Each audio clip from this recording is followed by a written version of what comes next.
సింపుల్‌గా చెప్పాలంటే సామాజిక బాధ్యతను మొత్తం కోల్పోయి కేవలం స్వార్థంతోనే ముందుకెళ్తున్నారు తప్ప మానవత్వం అనేది లేకుండా వెళ్ళిపోతున్నారు. 100% నేను చెప్తున్నా. మీకు చాలా మంది అడుగుతున్నారు సామాజిక బాధ్యత ఎందుకు ఉండాలని.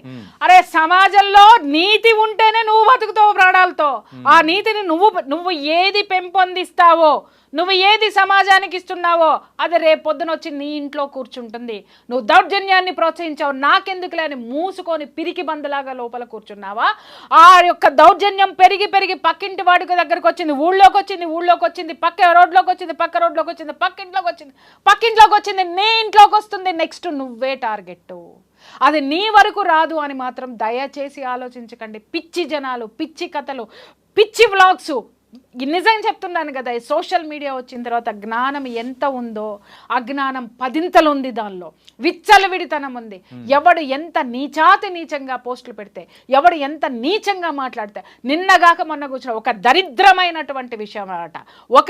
ఒక ప్రజాప్రతినిధి ఒక అక్రమ సంబంధం పెట్టుకుంటే వాళ్ళను కూర్చోబెట్టి రోజుల తరబడి ఇంటర్వ్యూలు ఒక అమ్మ సిగ్గుపడుద్ది, ఒక అమ్మ ఆవేశపడుతుంది, ఒకడేమో ఆవేశపడాలో సిగ్గుపడాలో అర్థం కాక దేభ్యం మొక్క వేసుకొని వాడి సమాధానాలు చెప్తున్నాడు. ఈ దౌర్భాగ్యాన్ని సమాజం మీదకి పెట్టేటటువంటి వాళ్ళకి ఏమన్నా సామాజిక బాధ్యత ఉందా?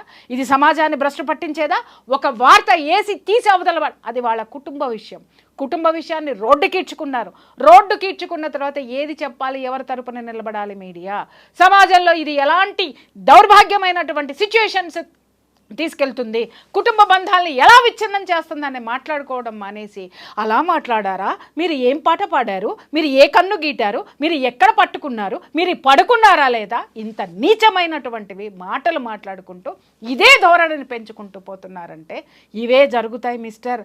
అడిగి ఎందుకు జరిగింది ఈ అమ్మాయికి అనంటే, మనమంతా అక్రమ సంబంధాలు ఎలా ఉన్నాయి, అవి అక్రమ సంబంధాలు కాదు, వీడు గొప్పగా బతికేస్తున్నాడు, నాకొక వీడియో కావాలి, నాకొక ఎపిసోడ్ కావాలి అని చెప్పేసి అని పుంకాలుగా తీసి అవతల బారేసి మనం మాట్లాడుతుంటే ప్రశ్నించే గొంతుక ఒక్కటే అయిపోయింది అక్కడ. ఈ గొంతుకలన్నీ దేని చుట్టూ తిరుగుతున్నాయి? నా వ్యూస్ ఎలా వస్తాయి? అక్రమ సంబంధాల మీద వస్తాయి, పోర్న కంటెంట్ మీద వస్తాయి, లేకపోతే ఇంకేదన్నా దాష్టికాలు చేస్తే వస్తాయి, ఇంకేంటి బెట్టింగ్ యాప్లు చేస్తే నాకు డబ్బు వస్తాయి. ఇలాంటి అరాచకాలు పెంపొందిస్తుంటే బెట్టింగ్ యాప్లు ప్రమోట్ చేసే వాళ్ళని కూడా స్టూడియోల్లో కూర్చోబెట్టి హీరోలుగా చూపించినంత కాలం, ఈ దౌర్భాగ్యం నడిచినంత కాలం ఆ బెట్టింగ్లో వచ్చేటటువంటి మనీ ఎక్కడికి వెళ్తుంది బాస్? ఎవరి చేతుల్లోకి వెళ్తుంది? ఎవరు నడుపుతున్నారు దాన్ని నిలబెట్టుకోవడానికి అక్కడ ఎన్ని దౌర్జన్యాలు ఉన్నాయి. దాన్ని కంట్రోల్ చేయట్లేదు ప్రభుత్వం. ఎందుకు కంట్రోల్ చేయట్లేదు? ఇవన్నీ కూడా ఒకదానికొకటి ప్రపంచం మొత్తం డబ్బు వెనక పడుతుంది. ఎవ్వరూ కూడా ఆ అమ్మాయి వెనక లేరు. చట్టం లేదు, కేవలం న్యాయస్థానం మాత్రమే ఉంది. అక్కడ కూడా నిజంగా చెప్తున్నాను, ఆ జస్టిస్కి నిజంగా చేతులెత్తి మొక్కాలి. ఆ ధర్మాసనంలో ఆ వాళ్ళు సుమోటోగా కేసు తీసుకొని ముందుకు నడిపించడం వల్ల హైకోర్టు జడ్జి నిజంగా 10 కాలాల పాటు ఇంకా ఆయన ఎన్నిటినో ఈ యొక్క సామాజిక రుగ్మతల్ని రూపుమాపడానికి ఇంకా ఇలాంటి వాళ్ళు ముందుకు రావాలి. ఆ ఒక్క దీని వల్లనే ఆ సంఘటన బయటకు వచ్చింది కాబట్టి ఇవాళ మన గొంతుకలు మాట్లాడుతున్నాయి. లేదు అనంటే ఎవ్వడికి పట్టనటువంటి విషయము చాలామంది చూస్తున్నాను నేను. ఇది చాలా ఘోరం, వాడికి ఎలాంటి శిక్ష పడుతుంది, ఏమవుతుంది, వాడు బయటికి రాడు, వాడు అలా చేస్తాడు. ఎందుకు అనంటే ఇక్కడ అమ్మాయికి అన్యాయం జరిగిందని మాత్రమే స్లోగన్ ఉంది కాబట్టి వాడికి శిక్ష పడుతుంది. ఎన్ని సంవత్సరాలు శిక్ష పడుతుంది, వాడికి బెయిలే రాకూడదు అని మాట్లాడుతున్నారు. అయ్యల్లారా అమ్మల్లారా, ఎంతమంది ఇలాంటి కేసులు వస్తే బెయిల్ ఇవ్వడానికి ముందుకొస్తున్నారు మీరు? నేను అడిగాను అనుకోండి, అది మా ప్రొఫెషన్ అంటారు, కాదని అనట్లా. నీ సామాజిక బాధ్యత ఏది? ఈరోజు మీరు ఇలాంటి వాళ్ళకి బెయిల్ ఇప్పించి రోడ్ల మీద వదిలేయబట్టి కాదా ఈరోజు ఒక ఆడపిల్ల అతి క్రూరంగా, అతి నీచంగా, అతి హేయంగా బలైపోయింది ఈ సమాజంలో? మీకు బాధ్యత లేదా? న్యాయాన్ని కాపాడాల్సిన బాధ్యత లేదా? దుర్మార్గాన్ని అడ్డుకోవాల్సినటువంటి బాధ్యత లేదా? ఈ యొక్క చట్టంలో ఉన్నటువంటి ఈ వెసులుబాటులు, ఈ లొసుగుల వల్లనే కదా ఈరోజు జరిగింది. ఎంతో ఉంది, కానీ ఒక్కడో ఇద్దరో మాత్రమే ఎందుకు బయటకు వచ్చారు? చట్టం కల్పించినటువంటి ఈ యొక్క వెసులుబాటు కాదా వాడు తప్పించుకోవడానికి? లొసుగులు కాదా వాడు తప్పించుకోవడానికి? ఆ లొసుగుల్ని సమాజానికి 1కి 10 సార్లు చెప్పేటటువంటి సోకాల్డ్ వాళ్ళు కాదా? చెప్పండి. కాపాడాల్సినటువంటి వాళ్ళు ఎటువైపు వాదన మనకి ఉండాలి? నేను ఇక్కడ ఎవరిని కించపరచడం లేదండి, మనోవేదనతోటి చెప్తున్నాను. ఏది డ్రగ్ ప్లడ్లర్స్ ఉన్నారు, వాళ్ళకి బెయిల్స్ ఇవ్వడంలో నంబర్ 1. ఆయన అడిగాను నేను, ఎందుకండి మీరు ఇలా వీళ్ళకి ఎందుకు ఇలా చేస్తున్నారు, ఇది మళ్ళీ సమాజంలోకి వీళ్ళని తీసుకురావడం వల్ల వాడు ఊరుకోడు, మళ్ళీ ఇదే బిజినెస్ చేస్తాడు, సమాజానికి చేటు కాదా, సమాజానికి మీరు చేస్తున్నటువంటి ఒక మైనస్ కాదా అని చెప్పేసి నేను అడిగితే ఎంత చక్కటి సమాధానం చెప్పారో, నవ్వాలో ఏడవాలో నాకు అర్థం కాలేదు. ఏంటి అని అంటే, మనం ఇవ్వకపోతే ఇంకొకళ్ళు ఇస్తారండి. ఏం సమాధానం చెప్పాలి చెప్పండి? సామాజిక బాధ్యత, న్యాయం వైపు ఉంచండి. ప్రతి ఒక్కడి వైపు న్యాయం ఉండాలి, కానీ మీకంటూ న్యాయం ఉండద్దా, మనస్సాక్షి ఉండద్దా? ప్రొఫెషన్ అని పట్టుకుపోతుంటే ఇవాళ డ్రగ్ అమ్మేటోడు కూడా ఒక పెద్ద ప్రొఫెషనలిస్ట్. వాడిని ఎందుకు మీరు తప్పు పడుతున్నారు, వాడికి శిక్ష పడుతుందని ఎందుకు చెప్తున్నారు? మరి వాడిని బయటికి తీసుకొచ్చే వాళ్ళు ఎవరు? వాళ్ళని కాపాడే రాజకీయ పార్టీలు, రాజకీయ నాయకులు. ఇవాళ మొత్తం అంతా కూడా కోల్కతాలో ఏం జరుగుతుంది, అసలు ఎంత పెద్ద డ్రామా జరుగుతుందంటే, ద గ్రేట్ మమతా బెనర్జీ గారు, ఆవిడే హోంమంత్రి, ఆవిడే చీఫ్ మినిస్టర్, హోంమంత్రి, వైద్య శాఖ మంత్రి, ఆవిడ అదంటే ఒక సామెత ఉంది, ఉల్టా చోర్ కొత్వాల్కో డాటే అని, దొంగ పోలీసుని దొంగ అని చెప్పేసి అని వెనకబడి కొట్టినాడంట. ఆ విధంగా ఏమైపోయిందంటే, ఈవిడ ముఖ్యమంత్రి సీట్లో కూర్చుంటేనో, లేకపోతే హోమ్ మినిస్టర్ సీట్లో కూర్చుంటానో, ఆరోగ్య శాఖ మంత్రి సీట్లో కూర్చుంటేనో, ఎక్కడ ఈ విషయం మీద చర్యలు తీసుకోవాల్సి వస్తుందో, పొరపాటున న్యాయం చేయాల్సి వస్తుందో అనేది ఆ కుర్చీ గబక్కన దిగేసి రోడ్డు మీద పడిపోయి ఆవిడ ఉద్యమాలు చేస్తుంది. నాకు అర్థం కాక అడుగుతాను, మిస్టర్ దీదీ, కోల్కతా ఖాళీ అని పిలిపించుకున్నావు, కానీ కాగితపు ఖాళీ. నేను చెప్తున్నాను, నలుపు రంగు పూసుకున్నటువంటి అనైతికమైనటువంటి ఆ యొక్క పరిపాలన, అవినీతి పరిపాలన పూసుకున్నటువంటి, నలుపు రంగు పూసుకున్నటువంటి మనిషిగా ఈరోజు నువ్వు కనిపిస్తున్నావు జనాలందరికీ కూడా. రోడ్డు మీదకి ఎందుకు వస్తావు? చట్టం చేసేది నువ్వు, చట్ట సభలో నువ్వు ఉన్నావు, చట్ట సభకి ప్రాతినిధ్యం వహిస్తున్నటువంటి ముఖ్యమంత్రివి, రాష్ట్రాన్ని నువ్వు తలుచుకుంటే నువ్వు ఒక హోమ్ మినిస్టర్కి అత్యవసరమైనటువంటి చర్యలు తీసుకునేటటువంటి స్పెషల్ ఇవి ఉంటాయి, రైట్స్ ఉంటాయి. అసలు అవన్నీ ఎక్కడికి పోయినాయి? అవన్నీ వదిలేసేసి ఎంత తెలివిగా ఆవిడ రోడ్డు మీదకి వచ్చేసేసి ఎవరిని కాపాడుతుంది మిస్టర్? అండ్ ఇంకొక విషయం కూడా చెప్పాలి, ఎవరిని కాపాడుతుంది? ఇక్కడ నేరస్తుల్ని కాపాడడానికి సాక్షాత్తు ముఖ్యమంత్రి రోడ్డు మీదకి వచ్చి న్యాయం జరగాలి. అరే నువ్వే తల్లి న్యాయం చేయాల్సింది. కాల్ చవతల పారేస్తావో, ఉరిశిక్ష వేస్తావో, న్యాయస్థానాలకి రిక్వెస్ట్ చేస్తావో, ఏం చేస్తావో చేయవలసినటువంటి నువ్వు ఎంత నిస్సిగ్గుగా ఆవిడ చర్యలు ఉన్నాయంటే, ఒక ఆడదయ్యుండి నిజంగా సిగ్గుపడుతున్నాను నేనైతే మాత్రం. ఆవిడకి నిజంగా బంధం విలువ తెలియదా, లేకపోతే ఆవిడ తల్లి మాతృత్వం యొక్క విలువ ఆవిడకి తెలియదా? ఆవిడ అసలు ఒక ఆడదేనా అని నేను అడుగుతున్నాను. ఎందుకంటే ఎంతటి ఆడదానిలోనైనా ఒక మాతృత్వం అనేది ఉంటుంది. ఆ మాతృత్వపు ఛాయల్ని కూడా చంపుకొని తిరుగుతున్నటువంటి ఇలాంటి కోహనా మేధావులని పిలువబడేటటువంటి వీళ్ళని, పరిపాలకుల్ని మనం ఏమందామయ్యా? అండ్ ఇంకొకటి ఏంటంటే, సో మీరు ఇందాక రాజకీయ యాంగిల్ వరకు మీరు మాట్లాడారు కాబట్టి ఒకటి అడుగుతున్నా మేడం. ఇప్పుడు ఎప్పుడైతే ఇష్యూ అనేది కూడా, సో కోల్కతా వరకు ఆ పోలీసుల వరకు ఉన్న చర్యలు ఆ టైంలలో కూడా ఇంత హైప్ అనేది రాలేదు. ఎప్పుడైతే న్యాయస్థానం అనేది కూడా సిబిఐ వాళ్ళకి ఇచ్చిందో, దానిలో కొత్త వెలుగులు అనేది కూడా వస్తున్నాయి. అప్పుడు మీరు అన్నట్టు దీది అనేది కూడా వచ్చి ప్రొటెస్ట్ చేయడం అనేది కూడా మొదలుపెట్టింది. ఇలాంటి ప్రొటెస్ట్ నీట్గా శాంతియుతంగా జరుగుతున్న టైంలో ఆర్జే కర్ మరి ఆ హాస్పిటల్ ముందు చేస్తున్న ఆ జూనియర్ డాక్టర్లు కానీ సపోర్ట్ చేస్తున్న వాళ్ళ మీద సమ్ ఎక్స్ పర్సన్స్ ఎవరెవరో వచ్చి రిటర్న్లో దాడి చేయడం ఏంటి మేడం ఇది? నేను ఇక్కడ ఇందాకే చెప్పా, ఎవరు హోమ్ మినిస్టర్ ఎవరు, ముఖ్యమంత్రి ఎవరు, హోమ్ మినిస్టర్ ఎవరు, ఆరోగ్య శాఖ మంత్రి ఎవరు? ఇక్కడ ఈ కేసుకి సంబంధించినటువంటి 3 కీలకమైనటువంటి శాఖలు ఆవిడ దగ్గరే ఉన్నాయి.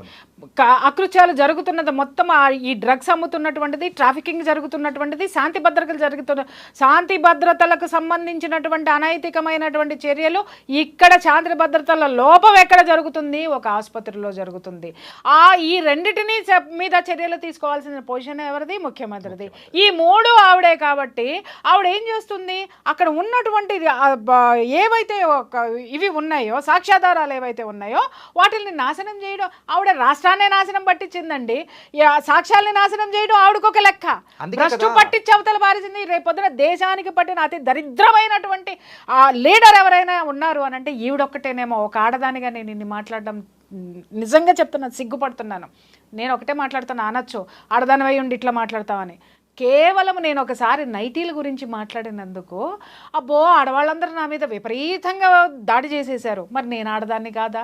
నేనేం మాట్లాడాను? అందంగా ఉండండి అమ్మా ఇలా ఎందుకుంటున్నారని మాట్లాడినందుకు మీకు కోపం వచ్చిందే. మరి ఒక ఆడపిల్లని కాళ్ళు విరిచి కళ్ళు పీకి ఈ విధంగా ఎముకలు విరగొట్టి నుజ్జు చేసి ఇంత నీచమైనటువంటి చర్యకి పాల్పడడానికి, అక్కడ అకృత్యాలు అన్నీ జరగడానికి, అంత ఘోరమైన చర్య జరగడానికి నీళ్లు పోసి మొక్కని ఒక వటవృక్షంలో పెంచినది కూడా ఒక ఆడదే. ఆడదాన్ని వీళ్ళందరూ ఏం చేస్తున్నారని నేను అడుగుతున్నాను first. And post mortem report కూడా ఒకసారి చూస్తే నియర్లీ 14 దెబ్బలు, అంటే 14 రకాలమైన దెబ్బలు అనేది కూడా అమ్మాయి ఒంటి మీద కూడా ఉన్నాయి. ఇంత ఘోరంగా ఇంత హేయంగా జరగడానికి గల కారణం ఏదైనా కానీ ఒక పర్సనల్ రివెంజ్ అనేది ఉంటేనే కదా. అదే నేను ఇందాక నుంచి మాట్లాడింది అదే కదయ్యా. పర్సనల్ రివెంజ్ ఎవరికుంది? అక్కడ డ్రగ్స్ అమ్మేటోడుకుంది. పర్సనల్ రివెంజ్ ఎవడుకుంది? అక్కడ ఆ సెక్స్ రాకెట్ నడిపేటటువంటి వాడికి ఉంది. పర్సనల్ రివెంజ్ ఎవడుకుంది? ఎవడైతే ప్రశంసబడుతున్నాడో వాడికి ఉంది. ఆ చుట్టూ ఉన్నటువంటి వాడు నడిపేటటువంటి వ్యవస్థలో ఉన్నటువంటి ప్రతి ఒక్కళ్ళకి కూడా గ్రడ్జి ఉంది. కాబట్టి వీళ్ళందరూ కలిసి పన్నినటువంటి పన్నాగంలో ఆవిడ బలి అయిపోయింది. ఆ అమ్మాయి బలి అయిపోయింది. ఈరోజు ఆ అమ్మాయి మనందరి కోసం పోరాడి చనిపోయింది. మనందరి కోసం. ఈ సమాజం ఇలా ఉండకూడదు, ఈ సమాజం డ్రగ్స్ లేకుండా ఉండాలి, ఈ సమాజంలో ఆడపిల్లల్ని సొంత లాభాల కోసం శారీరకంగా వాడుకుంటున్నారు, లైంగికంగా వాడుకుంటున్నారు అని చెప్పి ఎదిరించినటువంటి ధీర వీర వనిత పిల్లండి. మ్యామ్, న్యాయం జరుగుతుంది ఖచ్చితంగా. ఇంత పెద్ద అటెన్షన్ అనేది వచ్చింది, ప్రతి ఒక్కరు కూడా దీనికి న్యాయం జరగాలని వీ వాంట్ జస్టిస్ అంటూ ఉన్నారు. ఇదంతా బాగానే ఉంది. యాజ్ ఎ ఫ్యామిలీ కౌన్సిలర్గా సో మనం కూడా కొన్ని ఇలాంటి సమయంలో వింటూ ఉంటాం. సో కూతుర్ని పెంచడమే కాదు, కొడుకును కూడా పెంచడం అనేది కూడా మీరు నేర్పించాలి అని చెప్పేసి అంటూ ఉన్నారు. ఇలా కొడుకును పెంచేటప్పుడు సో తర్వాత తరానికి తల్లిదండ్రులు ఎలాంటి జాగ్రత్తలు చెప్పి పెంచితే బాగుంటుందని మీరు అంటారు? మీరు చెప్పండి. దిక్కుమాలినటువంటి కళ్ళు మూసుకుపోయినటువంటి ప్రేమలు తీసి పక్కన పెట్టండి. ఫస్ట్ తల్లిదండ్రులకి నేను చెప్తున్నాను, ఏమన్నా చావండి, నన్ను తిట్టుకున్నా నాకు ఫరక్ పడదు. ఒక్కటి మాత్రం చెప్తున్నాను, ఎవడైనా అమ్మ నీ కొడుకు డ్రింక్ చేస్తున్నాడనో, నీ కొడుకు సిగరెట్లు కాలుస్తున్నాడనో, నీ కొడుకు అమ్మాయిలకి లైన్ వేస్తున్నాడనో, లేదా నీ కొడుకు ప్రవర్తన బాగాలేదు లైంగికంగా వేధిస్తున్నాడని ఏ కన్న తల్లికైనా ఎవత్తైనా తీసుకెళ్ళి ఒక చిన్న కంప్లైంట్ ఇవ్వండి. ఆ తల్లి ఎట్లా రియాక్ట్ అవుతుందో మీ అమ్మాయిని అదుపులో పెట్టుకోండి. మావాడు మగాడు సిగరెట్లు కాలుస్తాడు, మావాడు పలానా వాడు ఇది కాలుస్తాడు, మావాడు చేస్తాడు, ఇలాంటి మనస్తత్వం ఉన్న వాళ్ళని తంతే. అలాగే తల్లుల్ని నేను కించపరుస్తున్నానని అనుకోకండి. నేను అందరినీ అనట్లేదు, అందుట్లో నేను కూడా ఒక తల్లిని నేను మాట్లాడుతున్నాను కదా. నా ఆవేశానికి చాలా కారణాలు ఉన్నాయి. నా ఆవేశానికి చాలా న్యాయబద్ధమైనటువంటి ఇది ఆవేదన ఉంది దాని వెనక. తండ్రులు ఉన్నారు, వాడు ఒక్కొక్కడు చెప్తున్న మదమెక్కిన తండ్రులు ఎంతమంది ఉన్నారంటే, కొడుకు తిరగడానికి డబ్బులు ఇస్తాడు, కొడుకు డ్రగ్స్కు బానిస అవుతున్నాడన్నా కూడా వాడిని తీసుకొస్తాడు, తీసుకెళ్ళి 4 రోజులు రీహాబిటేషన్లో పెడతాడు, మళ్ళీ డబ్బిచ్చి మళ్ళీ పంపిస్తాడు. కొడుకు ఎక్కడ జాయిన్ చేస్తున్నాడు కొడుకుని, ఎక్కడైతే డ్రగ్స్ అమ్మబడునో, ఎక్కడైతే కండోమ్స్ బ్యాగుల్లో వేసుకుని తిరిగేటటువంటి స్కూల్స్లో విచ్చలవిడితనమైనటువంటి లైంగికపరమైనటువంటి ఆ యొక్క అలవాట్లు ఏవైతే ఉంటాయో, ఆ విశృంఖలత్వం ఎక్కడైతే ఉంటుందో ఆ స్కూల్లోనే చదవబడును, అక్కడే జాయిన్ చేస్తారు. ఈ మధ్యకాలంలో కూడా మనం ఒక 2 సంవత్సరాల పిల్ల మీద 2 నెలల తరబడి ఒక డ్రైవర్ లైంగికంగా అత్యాచారం చేస్తే ఆ తల్లిదండ్రులు ధైర్యం చేసి వచ్చి సమాజంలో చెబితే మిగిలిన పేరెంట్స్ ఏమన్నారు, ఆ స్కూల్ని మూసేయమని చెప్పి గవర్నమెంట్ ఆర్డర్స్ ఇస్తే మిగిలినటువంటి దౌర్భాగ్యపు దగులుబాజీ పేరెంట్స్ కొంతమంది ఏం మాట్లాడారో తెలిసినా, అయ్యో ఎవరో ఒకరికి జరిగితే ఆ స్కూల్ ఎందుకు మూసేస్తారండి, మా పిల్లలు ఎక్కడికి వెళ్ళాలండి. ముండమోపుల్లారా, ఇలాంటి అకృత్యము జరుపుతున్నది ఎవరు? ఆ ప్రిన్సిపల్ మాత్రమే కాదు, ఇలాంటి ప్రిన్సిపల్స్ క్యారెక్టర్స్ తెలిసినా కూడా ఆ విద్యా వ్యవస్థని వ్యాపార పరంగా నడిపేటటువంటి ఆ యొక్క యాజమాన్యాలు సైతం కూడా దీనికి కారణమే. ఆ విద్యాలయాల్లో వేళ్ళూనుకుపోయినటువంటి ఈ యొక్క సంస్కృతిని దూరంగా మీ పిల్లల్ని పెంచడం చేతకాని దద్దమ్మల్లారా. ఇలాంటి దద్దమ్మల వల్లనే ఇలాంటి మగపిల్లలు పుడుతున్నారు, ఇలాంటి అకృత్యాలకు పాల్పడుతున్నారు, ఇలాంటి చెడు అలవాట్లకి బానిసలవుతున్నా కూడా నోరు తెరవలేని చేతగాని దద్దమ్మలైనటువంటి పేరెంట్స్ ఉన్నాం ఇక్కడ. అందుకోసమే ఇక్కడ ఈ ప్రపంచంలో, ఈ సమాజంలో మనం ఇవాళ ఎదుర్కొంటున్నాం. కుటుంబాన్ని వదిలేసాం, మనమంతా సమాజాన్ని వదిలేసాం, బంధువులను వదిలేసాం, డబ్బు డబ్బు డబ్బు అని పట్టుకుని తిరిగే నిమిషము కూడా మనశ్శాంతి లేకుండా బ్రతికే అతి గొప్ప జీవితాలు, ఈ దరిద్రమైన జీవితాలు ఎవరయ్యా ఉన్నాయంటే ఈరోజు మన జీవితాలే ఉన్నాయనడంలో ఎలాంటి సందేహం లేదు. అంటే మీరు ఇంత కలకత్తా కాలిలాగా మాట్లాడడానికి సో ఇంత ఎమోషనల్గా కనెక్ట్ అయిపోయారని కూడా నాకు అనిపిస్తుంది ఈ ఇన్సిడెంట్ మీద. నేను కలకత్తా కాలినైతే ఈ ఇన్సిడెంట్లు ఇలా జరగవయ్యా, నిజం చెప్తున్నాను కదా. ఆవిడ ఇంకా కదలటం లేదండి అని నా ఆవేదన లోపల నుంచి. రోజు అదే అనుకుంటూ ఉంటాను అనమాట. ఏ కాళికాదేవి, ఏ అమ్మవారు ఆ త్రిశూలం పట్టుకుని అట్టాకే కూర్చుంటుందా? అది పట్టుకొని బయటికి రాదా? ఆడపిల్లలు జరుగుతుంటే పొడిచేదా అని అనిపిస్తుంది. ఒక్కొక్కసారి అనిపిస్తుంది అదే నేను తీసుకొని పోయి పొడిచేద్దామని కూడా అనిపిస్తుంది. కానీ పొడిచిన తర్వాత నా మీద ఎపిసోడ్లు చేస్తారు. అంటే పొడిపించుకున్నాడు ఎంత దుర్మార్గుడో చెయ్యరు. ఎంత హత్య చేసినటువంటి ప్రియా చౌదరి ఏదో అంటారు చూసావా, అప్పుడు విక్టిమ్ నేనైతా. ఈ సమాజం మారాలి అనంటే నేనొక్కదాన్నే త్రిశూలం పట్టుకుంటే సరిపోదు నాయనా. నేనొక్కదాన్నే కలకత్తా కాళి అని అనిపించుకోవడం కాదు. కలకత్తా కాళి ప్రతి తల్లిలోనూ ఉంది, ప్రతి తండ్రిలోనూ ఉన్నాడు, ప్రతి బాబాయిలోనూ ఉన్నాడు, ప్రతి తాతలోనూ ఉన్నాడు, ప్రతి అమ్మమ్మలోనూ ఉంది. ఆ కాళికా స్వరూపాన్ని బయటికి తీయండి. కాళికాదేవి ఎందుకు ఉద్భవించిందయ్యా? ఒక దుర్మార్గుడి రక్తపు బొట్టు కింద కూడా పడనివ్వనని పుట్టింది ఆవిడ. కానీ అదే కాళికాదేవి ఉన్న చోట ఆ పిల్ల రక్తపు అడుగులో పడి ఉంది అనంటే ఆ స్థితిని గతిని అనుభవిస్తున్నటువంటి మనము ఎంత చేతగాని వాళ్ళమయ్యా మనం. కాళికాదేవి ఉద్భవించింది అనంటే ఆవిడ నేర్పింది, అరే ఇలా ఉండండి రా సమాజంలో అని. ఎందుకు చదువుకోవాలి, ఎందుకు మొక్కుతున్నాం పొద్దున్నే వెళ్ళిన తర్వాత ఆమెకి? ప్రతి దేవతకి ఎందుకు మొక్కుతున్నావు, ప్రతి దేవుడికి ఎందుకు దేవుడా దేవుడా నా కొడుకు వాళ్ళ డ్రగ్స్ డ్రగ్స్ తీసుకొని వచ్చినా నన్ను కొట్టకుండా చూడని మొక్కుకుంటున్నామా? దేవుడా దేవుడా మా అమ్మాయి బయటికి వెళ్ళింది, ఏ బాయ్ ఫ్రెండ్ని తీసుకురాకుండా ఉండండి మొక్కుకుంటున్నామా? దేవుడా దేవుడా నా మొగుడు బయటికి వెళ్ళాడు, దేన్ని తెస్తాడో దాంతో కాకుండా నాతోటి ఉండమని మొక్కుకుంటున్నామా? లేదా దేవుడా నేను మాత్రమే బాగుండాలి, నా కుటుంబం బాగుండాలి, నా కొడుకు ఏం చేసినా, నా కూతురు ఎంత విచ్చలవిడితనంగా తిరిగినా, నేను ఏ దౌర్భాగ్యాలు చేసినా నన్ను ఎవడు పట్టుకోవద్దు, నా కుటుంబం జోలికి ఎవడు రావద్దు, నేను మాత్రమే రాజులాగా ఉండాలని వీడు కోరుకుంటున్నాడా? ఎలాంటి కోరికలతోటి మనం అడుగుతున్నాము. అందుకే దేవతకు కూడా విరక్తి పుట్టిందయ్యా.